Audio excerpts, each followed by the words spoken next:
As Euro 2024 edges ever closer, my eyes, of course, keeping an eye on the news of Blackburn Rovers. And today, another youngster linked with Blackburn Rovers. Who is he? I'll tell you all about him next.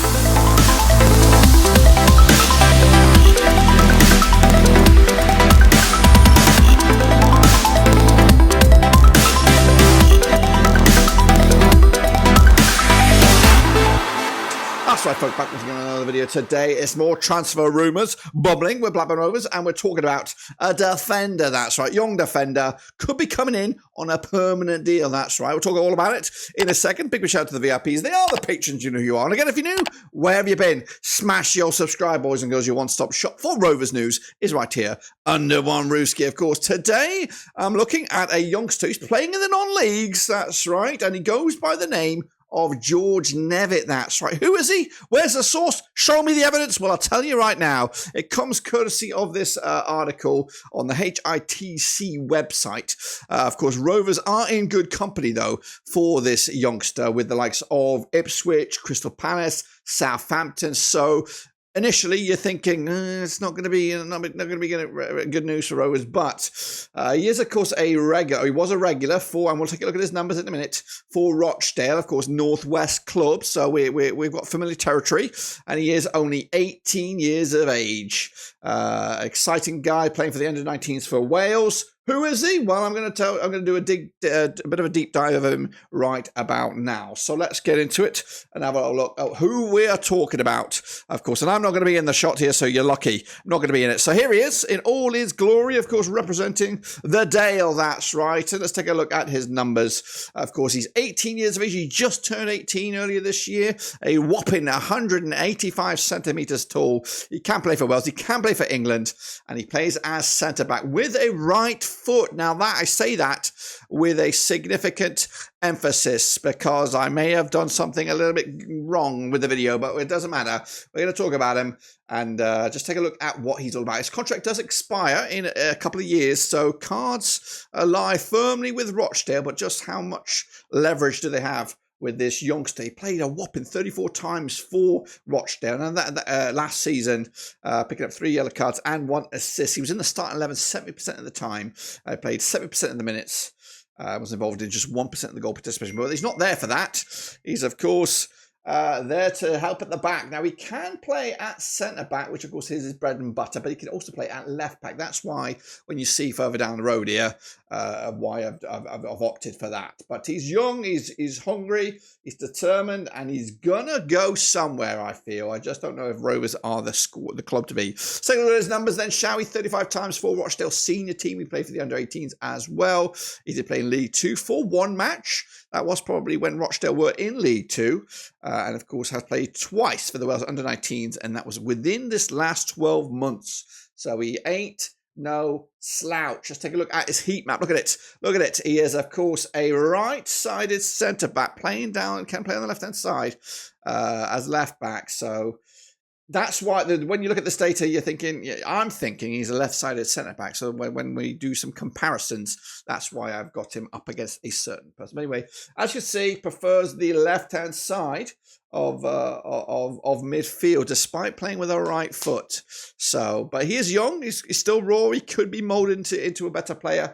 But anyway, let's take a look at his stats there. As you can see, quite low, of course. And he is a project. He's not going to come in here and he's not going to take over the first team. He's going to come here. He's going to be maybe the next gen of centre backs. I put him alongside the likes of O'Riordan, of Crewe, maybe Crewe. Well, I think O'Riordan got a little bit of a head start on him with, of course, EFL League action to his name, but definitely a project player, somebody that's going to maybe represent Rovers in about 3 or 4 years' time. So maybe not that long, maybe 2 years' time. Anyway, I have compared him to Scotty Wharton. Now, his stats are, of course, very much not as high as Scotty Wharton's in 4 of the 5 categories. The only one category that he is of a senior or got greater attributes is that of creativity. And again, I did compare him thinking he was a left-footed player. When I look at the data here, it looked like he was a left back or a left centre back. So I thought he's got to be a Scotty Wharton clone here, but maybe I should be comparing him more to O'Riordan. But we've made the video now, and we're going to take a deep dive in him.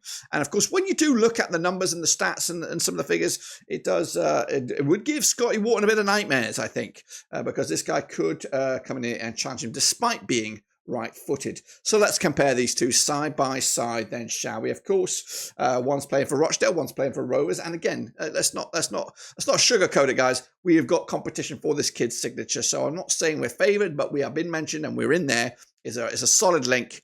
So let's see if anything's in this one or something to get excited about. So let's take a look then at them side by side. He is taller already, and of course maybe still with a juice left in those veins. He might even shoot up an extra centimetre or two. You just don't know. Averaging around about 6.82 over the course of the season, and as you can see from the heat maps, of course, Scotty Wharton. A little bit more towards the central line there with his average touch map, heat map, but they are very comparable when you do look at them. So he was playing in a left centre back role for Rochdale throughout the season, so that's why you can compare them. Again, they are two different kind of players, two different styles of centre backs, I would say, but competition. It would be definitely competition for Scotty Wharton in that left side of a defence, of course. And don't forget, let's remember, Scotty Wharton is out. He's pretty much out for the most of the season. So at the moment, we need reinforcements, we need coverage, and ideally. There's a bit of a conundrum to hand, and we'll do that at the end of the video here, where we talk realistically, Brendan, between you and I, just you and I, get the numbers out of the way and talk what we really want to do here for Rovers' future. So let's take a look then at the minutes per game. Of course, George Nevett pretty much played, the full 90 regular, and of course played 34 appearances at such a young age. I know that the non-league is the non-league, but still, it's a scrappy old place. Wharton did chip him with a couple of goals in his tenure last season, and as you see the shot grid here, of course you get more of an attacking threat with Scotty Wharton, but that I think is just down to experienced. He's been there, seen it, and done it. Let's take a look at the passes then, and some of the other figures. Again, it's good. It's just encouraging numbers from George Nevett. There's a lot to like here. If you're a stat guy or a scout or something like that, you're looking at this and you're thinking there's room to move here. There's room to grow, and of course he is definitely got potential as well. So let's cut to the chase here.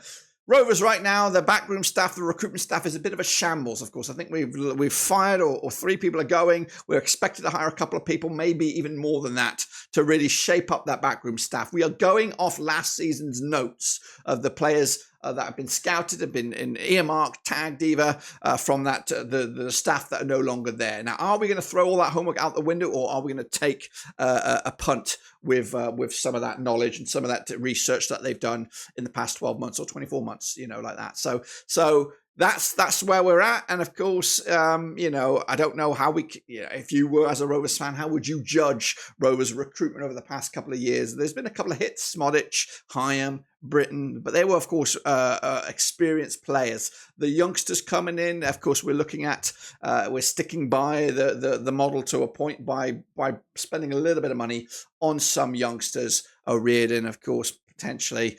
And some other youngsters as well to come in and maybe set the place on fire in about 2 years or so. But I think right here, right now, my main concern is, as attractive as this option looks, I think we need to be focusing more on experienced players that can come in and hit the ground running. This kid, I'm excited for him, and he would be a guy for maybe in 18 months' time to really be a key important figure. But is he a guy to come in here and challenge for that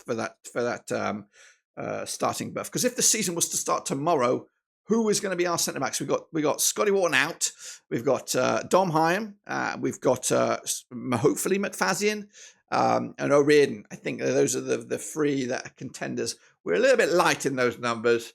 Or you're going to be playing square pegs in round holes. So that's my scenario. That's my conundrum here. I think he's an exciting project, but I think we need to be looking at already well-established players to come in and of course be a presence, maybe be a mentor even. Yeah, I think this is exciting, and hopefully there's some truth in it. And I think our location near Rochdale is favourable in a deal like this. I don't know any monies. What sort of money we're talking about here, but he is non-league, so we should be looking at a deal that we should be able to sanction. I know people are going to say we got no money, but we should have some money. We should, and I believe we're going to have some money. I'm not talking like funny money, but we should have some money to bring in some players.